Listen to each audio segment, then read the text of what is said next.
సరే జాగ్రత్తగా ఉండు.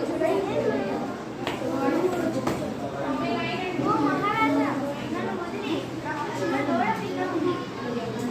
వద్దు, నన్ను మోసం చేస్తే నేను తప్పకుండా తిరిగి వస్తాను.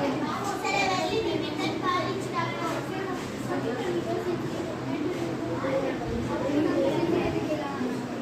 నువ్వు ఇక్కడ జాగ్రత్తగా ఉండాలి.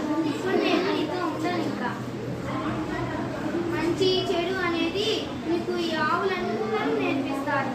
జాగ్రత్తగా ఉండు, అర్థమైందా? అందరితో గొడవ పెట్టుకోవద్దు. పశువులారా, నా పిల్ల ఏమైనా తప్పు చేస్తే చెప్పండి, అంతేగాని కొట్టద్దు. జాగ్రత్త. మహారాజా, నేను వచ్చేసాను. నేను మాట తప్పలేదు. సరే, నేను క్షమిస్తున్నాను. వెళ్ళి మీ దూడ పిల్ల దగ్గర వెంబడు.